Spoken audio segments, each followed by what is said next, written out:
Hello दोस्तों, this is by Triloki India वाले। और आज का हमारा टॉपिक है 2 टियर एंड 3 टियर आर्किटेक्चर के बारे में। तो मैं आपको काफ़ी अच्छा से बताऊंगा 2 टियर और 3 टियर आर्किटेक्चर क्या होते हैं। तो सबसे पहले हम लोग देखेंगे 2 टियर आर्किटेक्चर। इधर जो लेफ्ट साइड में आपको इमेज दिख रहा है जिसके नीचे लिखा है 2 टियर, यही है हमारा 2 टियर। और राइट साइड वाला हमारा क्या है, 3 टियर। तो देखिए यार, 2 टियर में क्या होता है कि यूजर जो रहता है, यूजर डेटाबेस से डायरेक्टली इंटरेक्ट करता है, मीन्स डायरेक्ट वो डेटा को एक्सेस कर सकता है। 2 टियर में क्या होता है, एक यूजर आता है और एक डेटाबेस सिस्टम रहता है। जो यूजर है डायरेक्टली किसी डेटा को एक्सेस कर पाएगा। क्यों? क्योंकि यार काफ़ी स्मॉल सिस्टम है, काफ़ी छोटा सिस्टम है। जैसे एग्जाम्पल के लिए हम लेते हैं, जैसे आप जा रहे हैं किसी दुकानदार के पास और आप गए डायरेक्ट। डायरेक्ट आप क्या किए, डायरेक्ट वहां से आप सामान लिए और चले आए, दुकानदार को पैसा दिए और डायरेक्ट आप सामान लेकर चले आए। ठीक है। और 3 टियर में कैसे आप एग्जांपल ले सकते हैं, जैसे आप किसी ऐप का यूज किए, लेट से आप फ्लिपकार्ट का यूज कर रहे हैं, तब किसी प्रोडक्ट को आप परचेज कर रहे हैं। तो उसमें एक नया पार्टी, एक नया चीज उसमें इन्वॉल्व हो रहा है। तो उसमें 3 फेज हो गया, उसको क्या बोलेंगे, 3 टियर। तो जैसे देखो, जैसे अगर आप मेरे पास आकर ऑफलाइन पढ़ोगे, मीन्स मैं यहाँ पढ़ा रहा हूँ, ऑफलाइन अगर आप मेरे से पढ़ रहे हो तो हो गया 2 टियर, मीन्स आप मुझसे डायरेक्ट बात कर पा रहे हो, आप मुझसे डायरेक्ट ज्ञान ले पा रहे हो। लेकिन अगर आप यूट्यूब के माध्यम से मेरा वीडियो देख रहे हो, मैं कहीं दूसरी जगह बैठा हूँ, आप कहीं दूसरी जगह बैठे हो, और हमारे बीच डायरेक्ट कम्युनिकेशन नहीं हो रहा है, हम लोग यूट्यूब के हेल्प से एक दूसरे को सुन और पढ़ पा रहे हैं, तो हमारा क्या हो गया, 3 टियर आर्किटेक्चर हो गया। तो मैं आपको यहाँ एग्जाम्पल बता रहा हूँ। तो देखो, 2 टियर में क्या होता है, जो यूजर होता है और जो डेटाबेस होता है उसमें डायरेक्ट लिंकिंग होता है। और जो यूजर होता है डायरेक्ट डेटाबेस में से डेटा को क्या कर पाएगा, एक्सेस कर पाएगा। इतना समझ में आ रहा? आप यहाँ एप्लीकेशन स्किप भी कर सकते हो और इसको लिख भी सकते हो, कोई दिक्कत नहीं है। इतना समझ में आ रहा है?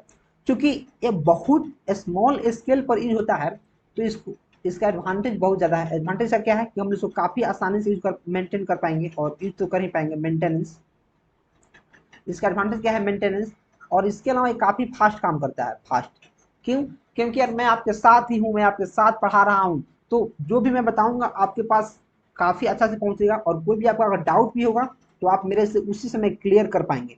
लेकिन अगर मैं आपको 3 टियर मॉडल से पढ़ा रहा हूँ, अगर आप यूट्यूब पर पढ़ रहे हैं मेरे वीडियो से, तो अगर आपको कोई भी डाउट होगा तो पहले आप कमेंट करेंगे या फिर आप मुझे मैसेज करेंगे, तो मैं मैसेज देखूंगा, कमेंट देखूंगा, फिर मैं उसका रिप्लाई कर पाऊंगा, या फिर मैं कोई और वीडियो बनाकर उसके डाउट को मैं सॉल्व कर पाऊंगा।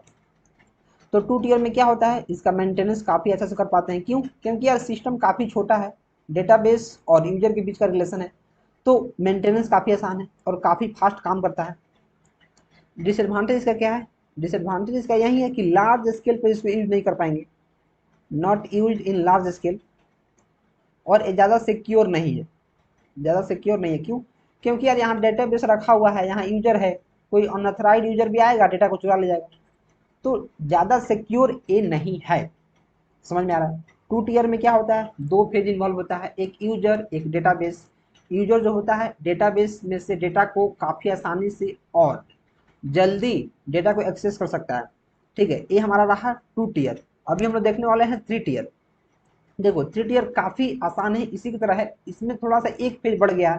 तो देखिए, जो यूजर होता है उसको हम लोग क्या बोलते हैं, क्लाइंट। जैसे हम लोग क्या है, डेटाबेस को एक्सेस करना चाहते हैं तो हम क्या है, क्लाइंट है। इसमें भी आप इसको क्लाइंट बोल सकते हो, कोई दिक्कत नहीं है। यूजर इसमें एक क्लाइंट है और एक है सर्वर, एक सर्वर मशीन है, मीन्स जहाँ डेटा हमारा स्टोर है। इसमें क्या होता है, यूजर एक एप्लीकेशन का यूज करता है जिसको एप्लीकेशन क्लाइंट बोलते हैं, और डेटाबेस भी एक एप्लीकेशन का यूज करता है। जैसे यहाँ सिर्फ यूजर ही एक एप्लीकेशन का यूज कर रहा था, एक माध्यम का, जिसके हेल्प से वो डेटाबेस में से डेटा को ले रहा था, या फिर डायरेक्टली भी डेटा को ले सकता है 2 टियर में। समझ में आ रहा है? लेकिन 3 टियर में क्या बात है कि जो यूजर होगा डायरेक्टली डेटा को नहीं एक्सेस कर पाएगा, डायरेक्टली एक्सेस ही नहीं कर पाएगा। उसके लिए एक एप्लीकेशन क्लाइंट चाहिए, एक एप्लीकेशन चाहिए, जिसके हेल्प से वह डेटाबेस से पहले उसके सर्वर के पास पहुंचेगा और उससे रिक्वेस्ट करेगा कि मुझे ये डेटा चाहिए। जैसे जैसे IRCTC क्या है, एक ट्रेन बुकिंग वेबसाइट है। अगर आप ट्रेन को बुक करने जाते हो, क्योंकि बहुत बड़ा सिस्टम है, तो क्या फॉलो करता है, 3 टियर आर्किटेक्चर को फॉलो करता है। कैसे? जैसे आप ट्रेन को बुक करने जाते हो, तो सबसे पहले आप IRCTC का जो बुकिंग ऐप है, बुकिंग ऐप इसका वेबसाइट है, आप उसको ओपन करते हो। उसमें अपना ट्रेन का डिटेल चेक करते हो कि मेरा ट्रेन खाली है कि नहीं। जब ट्रेन खाली रहता है उस डेट पर, उस टाइम पर, तो आप क्या करते हो, अपना सारा डिटेल भरते हो, अपना एड्रेस भरते हो, आप अमाउंट को पे करते हो।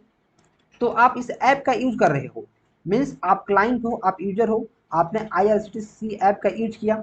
ठीक है, जैसे ही आपने यहाँ पेमेंट करने की कोशिश की और उसको फेच करने की कोशिश की डेटा को, तो डेटा हमारा हिट करेगा किसको, एप्लीकेशन सर्वर के पास, जाके वहाँ देखेगा, वहाँ रिक्वेस्ट करेगा कि इस डिटेल का एक रिक्वेस्ट आया है, आप सर्च करो कि ये सारा का सारा इसमें अवेलेबल है कि नहीं। ठीक है, सारा का सारा क्या करेगा, वो चेक करेगा, अगर उसमें अवेलेबल है तो डेटाबेस में जाएगा और सर्च करेगा, अवेलेबल उसको मिल जाएगा, तो फिर इसको क्या करेगा, वापस करेगा, इसको वापस करेगा तो फिर आएगा एप्लीकेशन क्लाइंट में और फिर आपको आपके स्क्रीन पर दिखेगा।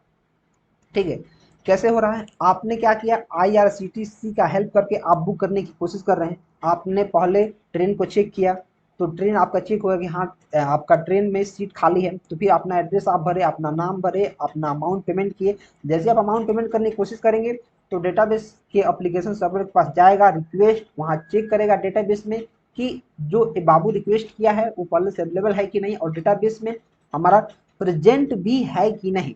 अगर प्रेजेंट है तो फिर उसको प्रोसेस करेगा और फिर आपके एप्लीकेशन क्लाइंट में दिखाएगा और फिर आपका बुकिंग सक्सेसफुली हो जाएगा। तो इसमें एप्लीकेशन क्लाइंट और एप्लीकेशन सर्वर दो इन्वॉल्व हो रहा है, तो यही एक फेज को बढ़ा दे रहा है, क्या कर रहा है, एक फेज को इंक्रीज कर दिया, फेज इंक्रीज। इसमें क्या है, सिर्फ एप्लीकेशन है और ये यूजर डायरेक्ट डेटाबेस को एक्सेस कर पा रहा है, लेकिन इसमें डायरेक्ट एक्सेस करना मना है एप्लीकेशन प्रोग्राम का यूज करके, इसलिए डेटा हमारा क्या होता है, सिक्योर हो जाता है। तो इसका हम क्या ले सकते हैं, इसका एडवांटेज क्या ले सकते हैं, एडवांटेज, इसका एडवांटेज ले सकते हैं, सिक्योर है।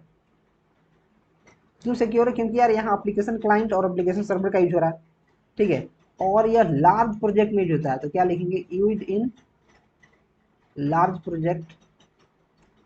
अगर आप बीटेक के सेमेस्टर के एग्जाम का प्रिपरेशन कर रहे हैं तो अगर आप सिर्फ इतना इमेज बना देंगे और जो मैंने यहाँ एडवांटेज लिखा है इतना लिख देंगे तो आपको 100% मार्क्स आएगा, कोई रोक ही नहीं पाएगा। ठीक है, और इसमें आप काफ़ी आसानी से डेटा को क्या कर सकते हैं, एक्सेस कर सकते हैं, इजी टू एक्सेस, क्योंकि सारा का सारा आपके पास GUI ग्राफिकल यूजर इंटरफेस बना हुआ है। आपको सिर्फ अपना डिटेल फिल आउट करना है और फिर आपको सारा का सारा चेकआउट हो जाएगा, हो रहा है कि नहीं। डिसएडवांटेज सर क्या होगा यार, क्योंकि सिस्टम बहुत बड़ा है तो इसका मेंटेनेंस बहुत बड़ा होगा, मीन्स मेंटेनेंस के लिए काफ़ी खर्च लगेगा, काफ़ी टाइम लगेगा। ठीक है, तो यही इसका डिसएडवांटेज रहा। तो मैंने 2 टियर और 3 टियर के बारे में आपको सारा का सारा जानकारी दे दिया है। कोई भी डाउट रह जाता तो आप कमेंट करें, वीडियो पसंद आए तो वीडियो को लाइक करते रहें। तो और मैं तो कहूँगा कि आप जो DBMS का मेरा सिलेबस है, जो कोर्स है, आप इसको शुरू से देखिए, शुरू से देखिएगा तो आपको बहुत सारी चीज़ें हमेशा के लिए क्रिस्टल क्लियर हो जाएंगी, इस बात की गारंटी है। और इस प्लेलिस्ट को आप शेयर कर दीजिए ताकि और लोगों का हेल्प हो सके और वो लोग भी आपकी तरह अपनी लाइफ में अच्छा कर सके इस कोर्स को पढ़कर। तो मैं तो यही कहूँगा, आप वीडियो को शेयर करते रहो, लाइक करते रहो और मुझे सपोर्ट करते रहो और अपने आप को भी सपोर्ट करते रहो। मिलते हैं अगले वीडियो में, till then keep supporting and keep exploring.